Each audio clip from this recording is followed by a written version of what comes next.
Have the real Boston Celtics finally shown up in 2019? My name is Mike Petraglia, joined inside TD Garden by Chris Grenham and Jimmy Toscano.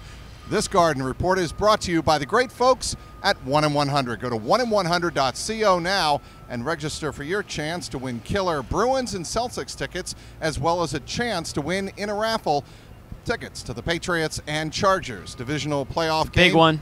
At Gillette Stadium. It is indeed a big one. The Patriots win, they go to the AFC Championship. It's going to be closer than people think. But that's another subject for another time, okay. Jimmy. Okay. Again, go to 1in100.co and register today. All right, guys, what can you say about the 2019 Boston Celtics? They've turned the page effectively. 4-0, they sweep the four-game homestand. It's the way they played offensive basketball that has got to make every Celtic fan very happy on this homestand. They had 50 field goals, 32 assists. Chris, that is effective basketball. Yeah, it's insane. And I mean, last game they had 8 guys in double figures. Tonight they have 7. They've had 30-plus assists for the last 4 games. I mean, the ball movement and the court vision and the passing in the last 4 games has been phenomenal. And it sounds like an exaggeration. It sounds ridiculous, but it really has been. It's been nearly perfect. And I know you were talking about the stretch from the second quarter to the third quarter. It was nearly perfect. It was remarkable. And so right now, on the offensive side of the ball, things are as close to perfect as they've been. Yeah, these guys are clicking on all cylinders. Best basketball team in the history of the year 2019. That's what I've heard, yeah. Yeah. Cool stat, they've only trailed in one quarter out of 16 so far. So these guys, I don't know what it was about the new year, about the ball dropping, but we've got a team here that looks like the team that everybody thought they were going to see right off the bat, right? But as we know by watching past, all-star teams or super teams like the Heat, for example, they have to slower starts. It takes a little while. And eventually you say, oh, okay, this is the team that these guys can actually be. Yeah. And I think the rest of the NBA is starting to be put on notice here that, okay, these guys are for real.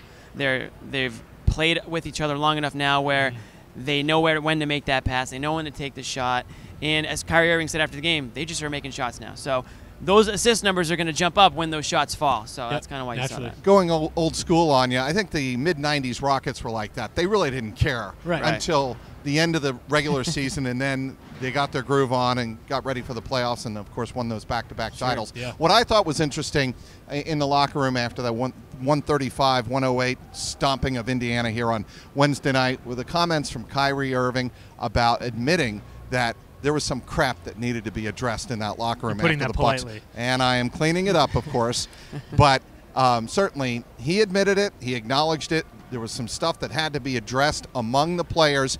And he also gave credit to Jaylen Brown for starting to really embrace his role off the bench, make better passes, make better decisions, and it's really paid off. Right. It's clear that's happening right now. I mean, he's embraced his role. Obviously, to adjust like that, he was a main scorer in the playoff run last season. So there was plenty of adjusting to be done for him, and it just took him a little while. And it seems like that's coming around, and maybe he's turned a corner at this point. But Kyrie did point out the fact that individual agendas are no longer at the forefront of this team's agendas. And it's very clear. Right. I mean, because you think about it, you had a team in the playoffs last year, no Kyrie, no Gordon. Yep. Players like Brown, players like Rozier, Morris, who's been awesome all year anyways. But those players had to adjust and adapt again to the guys, the all-stars, the superstars coming back onto the team.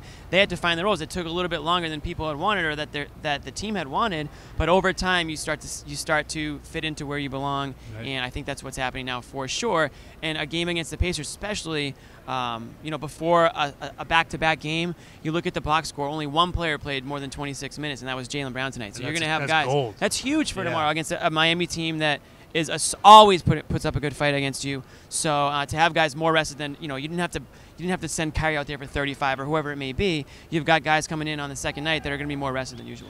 It also may seem like a kind of a silly point as we wrap it up here, but I asked Jason Tatum after the game, is it fun when you guys are passing the ball and running the offense as efficiently as you were here on Wednesday night against Indiana? And he said, by the looks on our faces, what do you think? Yeah, and you asked Al Horford that too, and he said, yeah, it's fun. I enjoy it. And I mean, again, like you said, it's fun when the ball's going in the hoop, and it's happening a lot right now. Yep.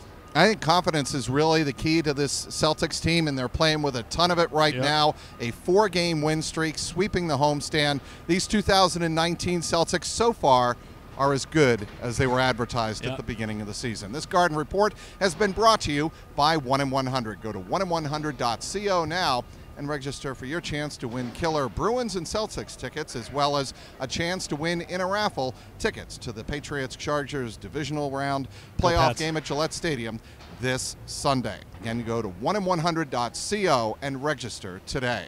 Inside TD Garden for Chris Grenham and Jimmy Toscano, I'm Mike Petraglia, CLNS Media.